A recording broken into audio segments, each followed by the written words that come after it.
have joined the Antisocial Network. Yeah. Mask up, stay 6 feet apart. Yeah, right. Hello, gentle listeners.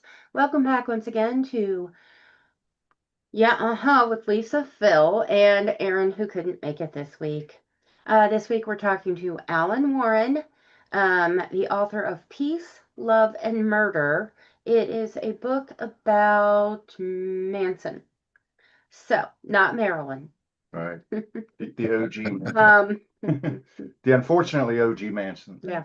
Two of Philip's favorite things, Manson and Marilyn, but not Marilyn Manson. Yeah. So, well, we did a Manson show. We did a Manson show probably 3 years ago, where we just had another friend on who was a true crime aficionado, and we kind of went through the case, but in a very kind of out of order, not as organized manner as I'm sure.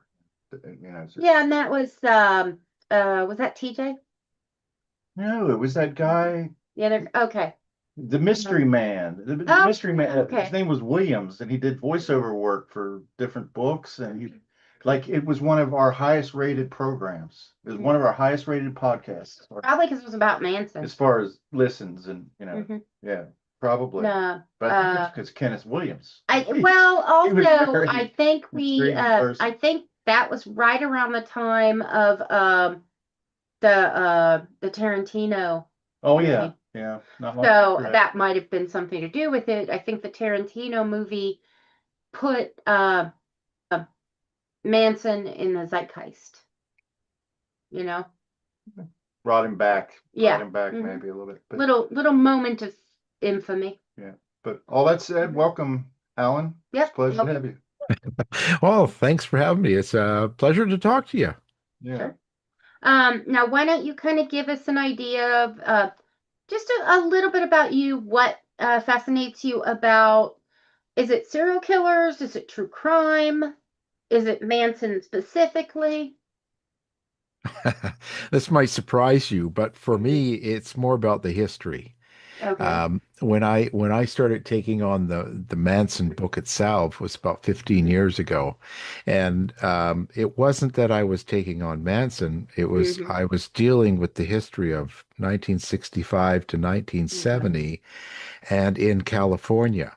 So I was trying to cover all the things that were going on there. From Haight-Ashbury to the all the the drugs, the drug busts that ran across the country. We had LSD was in use. There were so many things. The Weathermen underground who were blowing up buildings. We had the race riots. We had there was a lot of things. So I was putting together a historical picture of, let's say, San Francisco and LA in that time period, and so Manson just happened to be there. Right. So that's how I look at it from that, because I think, in my opinion, Charles Manson couldn't have done the things that he did unless it was that time and with the things going on. He had to be in the right place at the right time. Yeah. And so a lot of the hippie movement and a lot of the drugs, a lot of what was going on in the 60s in California really allowed him to kind of grow into the person he was. I don't know if that makes sense, but that was kind of my thought, Well, I think the other stuff was catching the attention of the nation.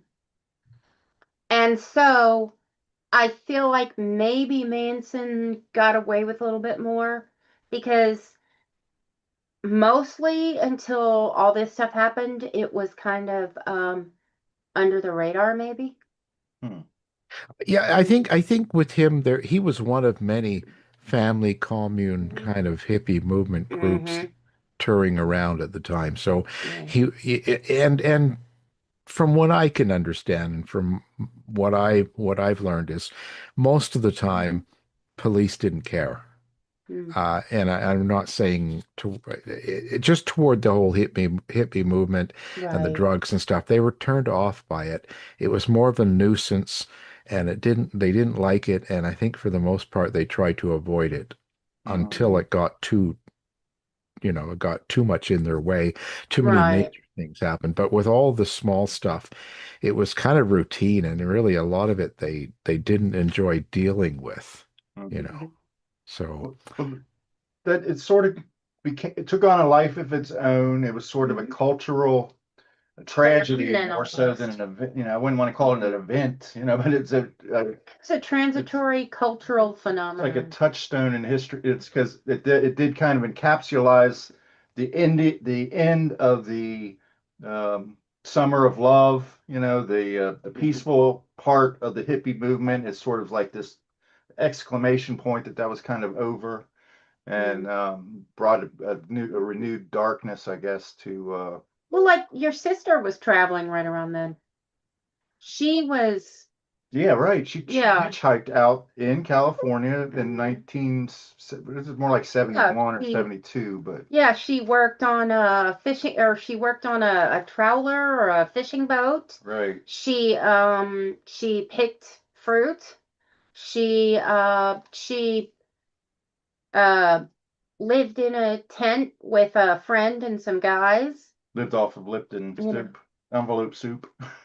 Probably. Yeah. Well, those were the times, Mhm. you know. And I was lucky. I got to interview a lot of the different members of his family and the people that were following him and other things. And a lot of them, like you look at Snake, who was 14 years old, and really her parents gave her to him. Said here, and she wasn't the only one. But even in her case, she's 14, and they said, "Hey, you stay with these guys," and they took off on their own adventure and left her. And even when she was arrested with Manson, not for the murders, but for something else they were doing, and the police discovered she was only 14, they got a hold of her parents. And so they came down to the jail, and what do? They give them right back to Manson as soon as they took Of her course. out. Wow. Because that was the times. Right. People believed in peace, love, and they really believed that he was one of them, even though Right. they didn't really know him. And That yet, loving their 14-year-old daughter enough to keep her with them was not a thing. exactly. In fact, they thought that was the way we were heading as a culture, maybe as humans. Like we're moving into this.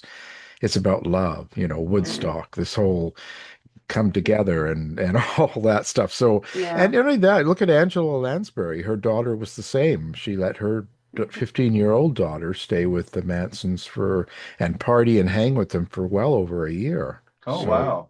that's another one. There was Yeah. quite a few people. Yeah, but did she let them, or did it? Actually, she did. Okay, so she did. In her Okay. particular case, she did. She I'm wasn't gonna sip of the- she wasn't like Snake, where her parents were they give her to them. She was just hanging with the gang and partying and then going out. And in fact, a few times Lansbury dropped her off at the ranch. So it was more like, yeah, okay, go ahead. Go ahead. Like it wasn't as here she is. It was just like they were just letting her do it type thing. Yeah. But we got to tell our friend LD about that because she's happens to be a huge Angela Lansbury fan. I'd be surprised if she didn't know that already, though, because she's also a true crime. Then she's aficionado. probably come across that. Yeah. At least she's probably at least heard some stories because it even made newspapers and stuff at the time. So Yeah. it was. Well, all right. Was it one of those situations where, like my mother, she said that if we wanted to try marijuana, she wanted us to let her know and we could do it at home where we were safe. So the question is, was that what Angela Lansbury was doing? At least she knew where they were. Yeah, but Yeah. she didn't know what they were doing. She's probably. She knew they were doing drugs. Yeah. Well. Well, yeah, I don't think she's naive. I think she thought that her daughter was going to disappear. Okay, so Manson was a hippie, but he was a criminal. He was charismatic. He was a hardened criminal. Uh-huh. They But were he planning. was so charismatic. They murdered people, but they also committed crimes probably on a daily basis. People do theft. robbery to support themselves. Right. Yeah. Right. Well, Yeah, ironic. Yeah. He was sending people out, but he wasn't doing it. He was sending them out to do it. Exactly. Yeah. But Yeah, well, and there was a difference. You see, a lot of times people have missed before the Tate and LaBianca murders, and even some of the others. He did go out with one of his male family members in early times, and they were going out to kill and rob a drug dealer. And he was the one, Manson himself was the one that shot him. And that's Lotsa Papa. And that's there's a chapter about him. yeah. And he actually thought Lotsa Papa was dead. And he read in the newspaper about a Black Panther drug dealer getting killed the night before. And he bragged to the family that he's the one that did it. It was a different guy. But he did actually shoot a guy with the intention to kill him. So Manson's not completely innocent. No, I mean. Yeah. No, I'm not suggesting he was innocent. Yeah. I'm not one of those people who think he shouldn't have gone to jail for crimes he didn't actually commit. Well, No, he needed to be locked up. Well, Yeah. ironically, okay, we're in Cincinnati, and that's where the story began because he was born at University Hospital. We both work in medical records. We probably walk past his record every day at some point. Well, maybe. Yeah, but so he, I always thought that was interesting. That. Yeah, they only would have kept his records for 26 years. So what year was he born? Oh, 34, I believe, right? Yeah. Yeah. His mother. Yeah, we weren't working there. But the rumors are His that records were there. he resided somewhere very near where we grew up, like in Hyde Park or Norwood, Oakley. Yeah. That he, or at least his mother lived there or anything or whatever. Yeah. Yeah, she moved around a lot, and she quite often, even when she had him, she didn't really have a stable location. A lot of times they just kind of drifted. So he lived in a lot of places, Right. Wasn't a good start. And he started his crime young. He was sort of picked on, right? He was kind of a small, diminutive kid, and he kind of took some heat for that and bullied and didn't. Oh yeah, totally. And he did get picked on right through to even when he ended up in jail and went to prison for a while. He was quite often beaten, at times sexually assaulted, and yeah, he was a small guy. He wasn't real strong, but so when he was in places like that, confinement, he always got himself into trouble in that way, Do you think it was also a certain amount of attitude or personality? Or Probably. maybe, some of those guys were like, yeah, you think you're the man. Oh, it could have been. It's really hard to say, right? I'm when you're not trying there. to blame him. You never blame a victim for being, Well, but yeah, I'm just yeah. saying, It's hard. It's hard Yeah. to say when you're not there. I would say that there's a combination of things. Yeah. Because there were times when he was in boys' schools when he got caught stealing cars and stuff. He'd get a year at a place, and so it's not like a heavy duty prison, but he would get into a lot of fights, and some of them he started, some of them he created some of the problems. So it was kind of a mixed bag. I think it just depended on his situation, who he was around, and that's also where he really began. Let's say he had a real hate for blacks and African Americans was mainly because of that. They really, really, he really had a bad time in prison with the black community. They didn't do well together. He always found himself in a lot of trouble. So, everything I ever saw of him, like I saw a couple of his arraignment hearings, or and that's what they call it when you go in to try to get parole hearings. Yes, parole hearings. Everything I've ever seen of him, he just seems so. I couldn't understand why he was so charismatic or why people were drawn to him, because I find people like him with that type of stream Creepy. of consciousness and arrogance, and very unpleasant to be around. I just never understood how he could be so influential.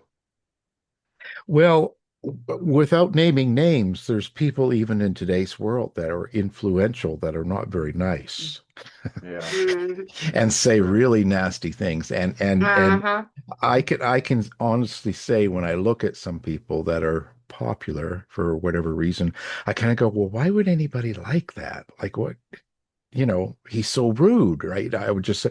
So I think it's kind of the same category. Some people fall Mhm. into it and really like who he is and who Manson was, and some people didn't. And so the thing is, you got to remember Manson too was probably what in early 30s, and he was going around in San Francisco, and he was picking up 14, 15-year-old girls that were Mhm. runaways or just living place to place, Mhm. doing drugs and being part of the love Mhm. movement. He probably was very impressive to them Mhm. because he had his own place. He could supply them with drugs. He had long hair. He just seemed like really cool. And Mhm. also, he had a way of a lot of the girls that I had interviewed said that he would focus on them completely. Mhm. He would stare them in the eye and tell them how beautiful they were. Pay And attention. yeah, and that's all he did. Mhm. A ton of things could be going on in the room. There could be a party, but he was completely focused on that person, what they were saying, what they were doing, and he was very attentive. And and some it probably didn't work, but there was a Mhm. lot of girls that really really were drawn to him for that. Yeah. But I agree. Yeah, I look at him and think, oh, Right. Like I've never. never I never would fall for that kind of thing because by the time I was of an age to have any kind of romantic interest, I had been bullied so much that anyone who paid attention to me was automatically suspicious.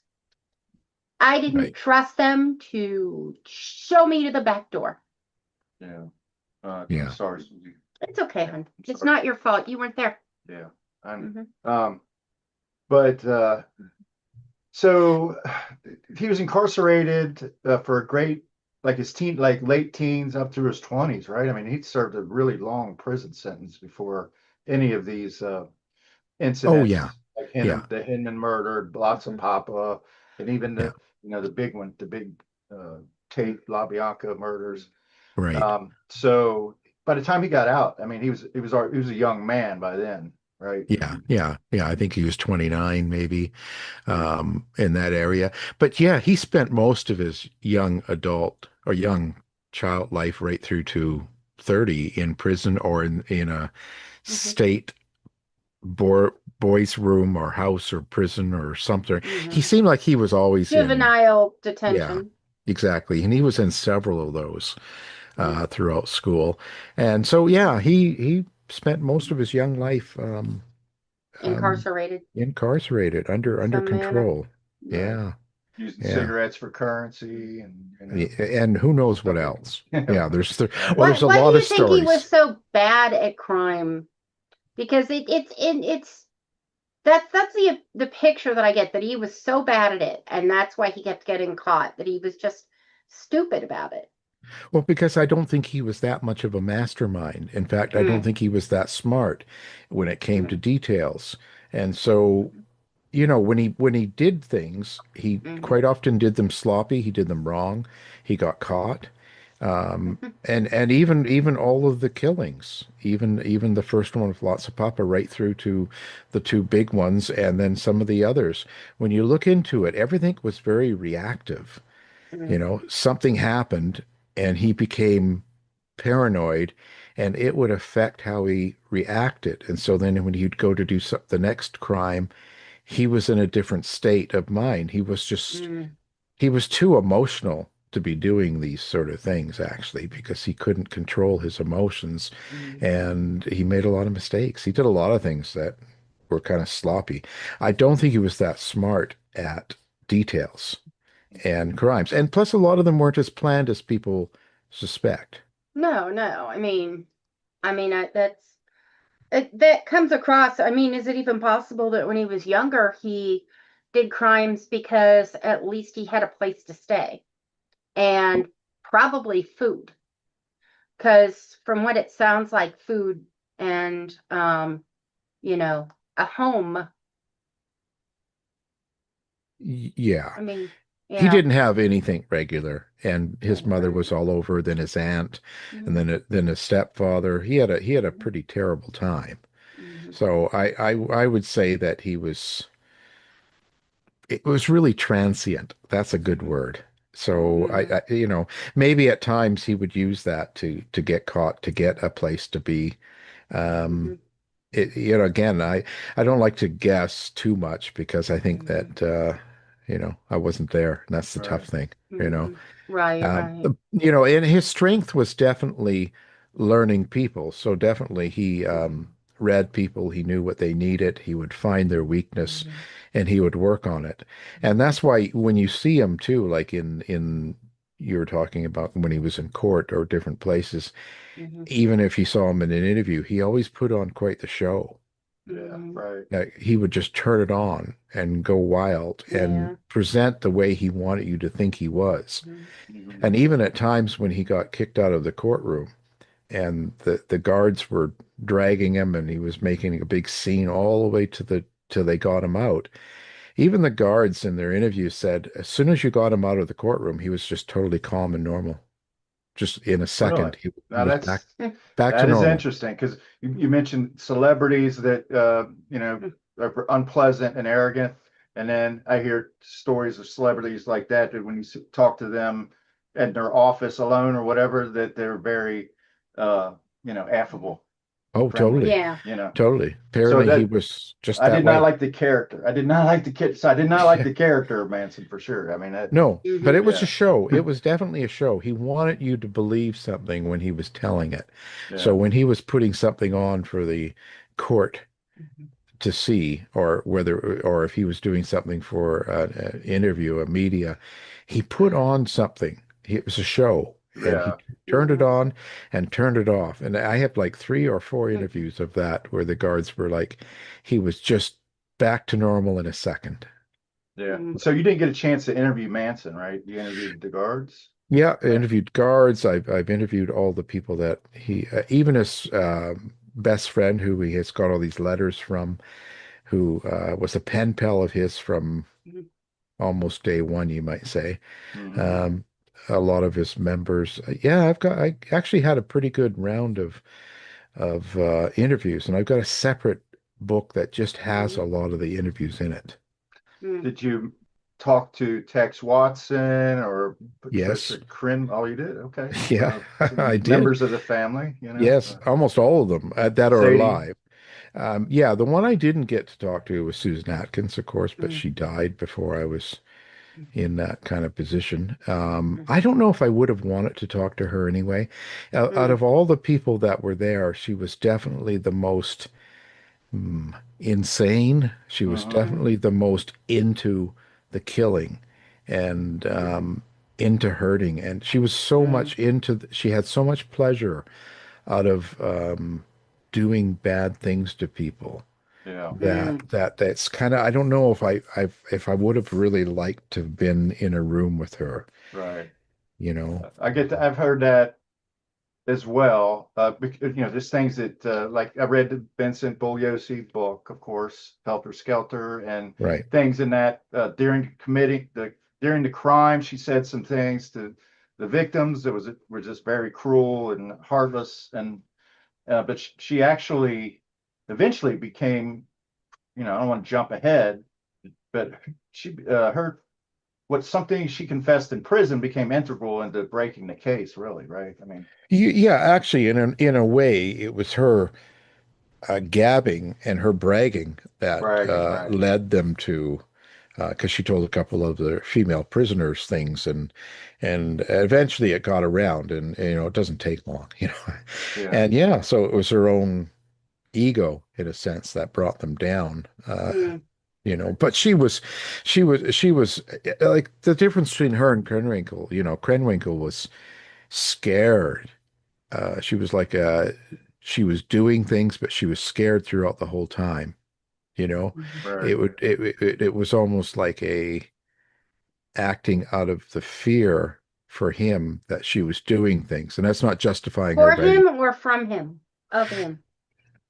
You know, I don't know if I could read well enough with her what it was, Mm, but she was terrified, um, so much that she would even stand in the room and they would have to start grabbing her hand and start making her stab, and mm, then she would continue to do it.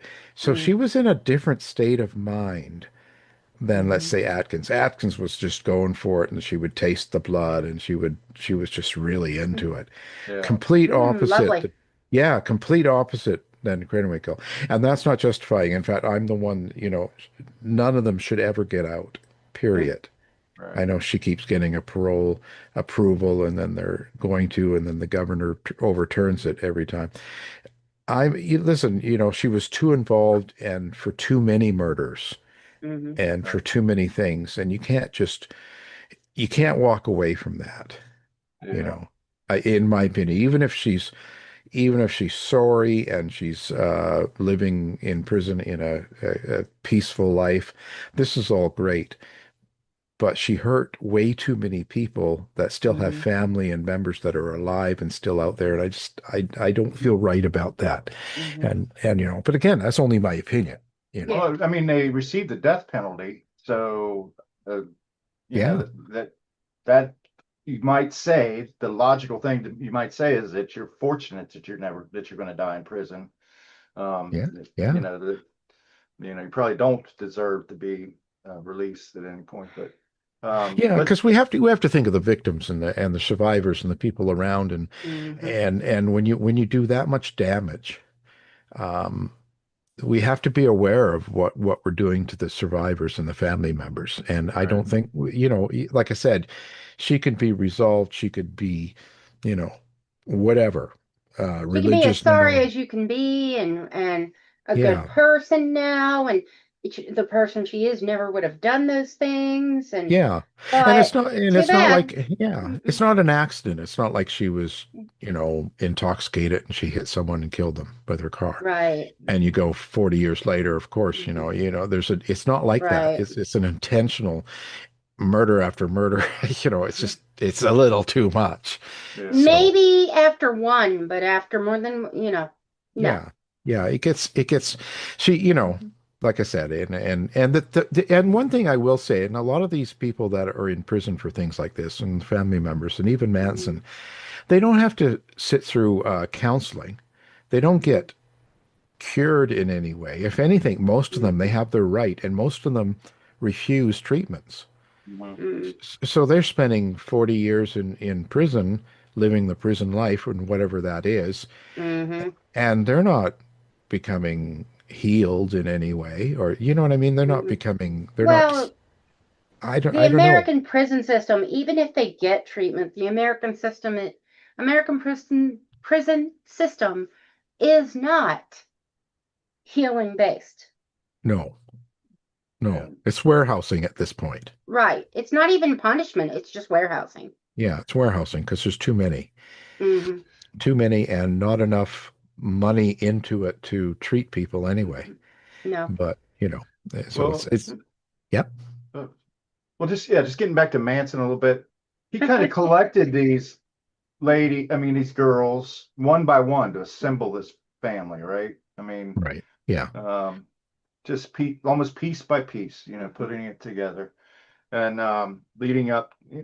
What I'm wondering, my timeline's a little bit off. He met Dennis Wilson after the family started, you know, they were already living together, right? The family was already. Oh yeah, a lot of them, but not all of them. I mean, he had when he got out of prison, he went to oh gee, I can't remember now. It's not right in San Francisco. And he met Mary, who ended up having his boy. Mm, And he was living with Mary, and she was working, and he would go out and meet girls and bring them mm, home and and talk Mary into letting them stay. And he mm, would he eventually ended up having 14 other girls living in the one apartment that Wow. Mary was working and paying for. So he had some sort of Lovely. yeah, do you think what kind of charm or how could you imagine that situation where you meet a guy and he lives with you and you're working and he's not working, he's out of prison, but every time you come home he's got girls there. Hmm. And then he wants them to stay and then he's having sex with them and he's doing things and this is like your boyfriend. How did he pull that off? That's what I'm saying. It's like this guy. Well, His name was I Pigpen, right? I mean, it's like Yeah. it's How, like I mean, but how do you I pull that off? yeah. I will say this. I would love a sister wife, just someone who likes to clean. Yeah. It's just something like that. Two Yeah. income, let's marry a maid. Yeah, we have had this conversation before. Yeah. Yeah. But you He see, thinks but I'm then, kidding. but you guys are having the conversation. It's not like Oh, all of a yeah, sudden yeah. he's bringing home girls Hmm. Right, and then right. all of a sudden you have 14 girls sleeping on your floor and couch and they're doing nothing but eat. Now, what And did Mary do for a living then? at that time she was just working in a drugstore, a Okay. drug and health store kind of place and selling Kind of products. Walgreens.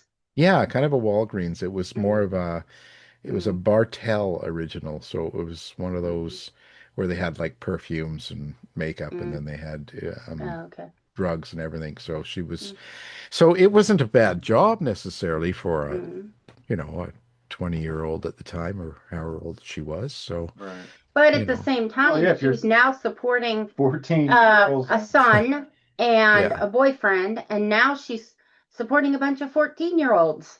Yeah, and that's how Hey. they eventually moved into San Fran. And they started getting like where eventually they went to Spawn Ranch and Mm. then Dead Valley later. But that was sort of Mhm. so he had this way. So yeah, quite a few of the family members were with him when he did come into the in fact, two of the girls were the reason he met Wilson Mhm. Mm. because they were out hitchhiking and hanging because a lot of them would go out into the city and Mhm. they were trying to get money and food and stuff for the family and sometimes Mm. it would be robbery, sometimes it would just be going through garbage cans beside restaurants and Mm. places and some of it was just like Brigands. yeah and so they were hitchhiking and Wilson picked them up Mm. and they actually didn't even know who he was.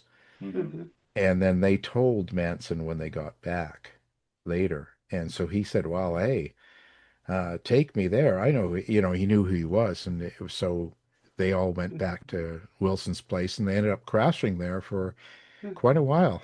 Yeah. Mm. Well, and Dennis Wilson, you think a rock star wouldn't have any problems getting female companions, but he really liked the fact that Charlie had all these girls around him that sort of helped their relationship along, I guess, right? Oh yeah, for sure. But it kind of matched his lifestyle. It Hmm. really did because he had the same kind of lifestyle. He had parties all the time and he had lots of girls and was doing much the same as Manson, but in a different with a different Mhm. let's say angle. He wasn't looking to control people. He just had people over and was having sex and partying and do drugs and things like that. But So natural fit. Well, I yeah, wonder, yeah. I mean, I know it isn't publicized, but I wonder if he ever met the monkeys in that case, because Oh, I think, Peter Tork yeah. had a famously party house. Yeah. Yeah. Well, Quite it's possible. possible. And when you look at it, that's why it's important to talk about the time and Mhm. even to put that in the book was because you would think, because nowadays you couldn't imagine going to Hollywood and just meeting stars and hanging out and living with them without knowing anybody. Back Right. then it was a very open community. Everybody just hung with everybody. It was almost Mhm. like Haight Ashbury. It wasn't Mhm. hard to get in and hang out and go to parties where you'd see Mhm. Sharon Tate or you would Mhm. see these people that were Hollywood people. It was Right. just it was a different time. And I'm sure he went to all sorts of parties with all sorts of people. Mhm. And that was his angle. He really liked that. I think he wanted to Mhm. get his music recorded, of course, and everything Right, like that right, too. right. Yeah, that Right. became a catalyst for everything, right? He had a few songs. I don't. Did he have a whole album of songs? I don't know if he Yeah. did. Didn't he Okay. put out an album? Well, they've done it Retroactively. retroactively, kind of, I think. But the Beach Boys did record Yeah. one "Cease to Exist." They renamed it something. Yeah, they actually he went in and he was able to record with their producers and he did about 15 songs. And what had happened is after he was arrested for the murders with the whole family, um, a producer friend, it's kind of a long story, but it's in there, it's in the book. But a producer who knew him, he had contacted him, and that producer took these songs and created an album and released it because they thought that would make him a rock star. It would bring him a lot of money and it help pay for, the whole Okay, so court. yeah. And I've I was actually thinking maybe they did it for his defense fund and not just out of personal greed.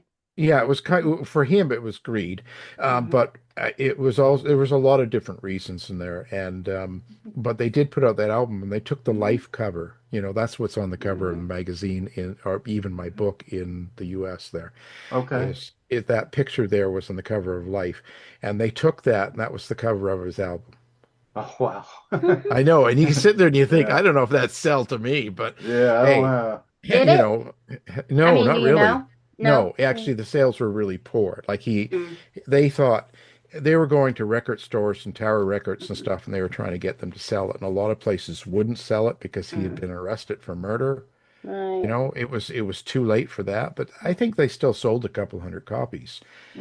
It wasn't like completely dead, but it wasn't a hit, Yeah. and it never really made any big impact in the music world. Well, there was a record producer, Terry Melcher, right? And Right? he Yeah. thought that he could get in with Terry Melcher through Dennis Wilson, and he felt like he was promised some things, like he was promised a record contract, or he thought it was really snowballing for him. And Yeah. Melcher was just kind of like, he's, go tell your buddy that we're not really interested in this or whatever. Is that right? I mean, that's kind of the Yeah, way it went down. Melcher's an interesting situation because with Melcher he was Doris Day's son. Okay. And what was happening was he was living in the house where Tate ended up moving in and where the murders happened. But he was living there. And Wilson had introduced him at the parties a few times and so Melcher had made a plan to come out to the ranch and watch a demo of Manson, and he didn't show up, and that really, really pissed off Manson. And then he went a second time, and he showed up the second time, and that's when he passed it off to another producer who said, "Yeah, no, he's not really good." And so then he went back to his house, and then what he had found out was his mother, Doris Day, who had been married to a guy for a long time, he died. But what they'd found out is he had spent all of her money. She was broke, like she was in really bad trouble. So he gave up that house and moved back in with her and started getting her work and in a TV series. So his focus was that. He wasn't even thinking of Manson. He had bigger things Yeah, going yeah. on. And that's what he was so that's why he moved. Manson had gone over to the house to come get Melcher, and Melcher wasn't there anymore. It was now Sharon Tate and Roman Polanski and that. And so that's kind of where it started and why he selected that place, it's still kind of we'll never know 100%, but it was probably honestly because he just wanted to create attention. He wanted to get Yeah. someone famous.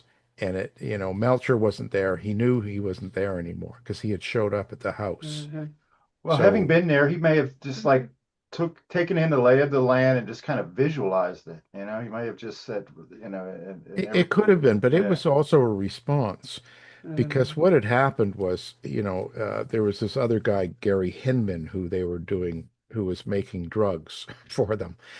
And Watson and Atkins and a few others had gone out and basically, and Bobby Bouzoulet, and they had killed him.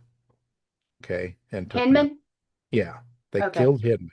And so what happened was Bobby Bouzoulet ended up getting arrested for it because he was found in Hinman's car with the blood and the murder weapon.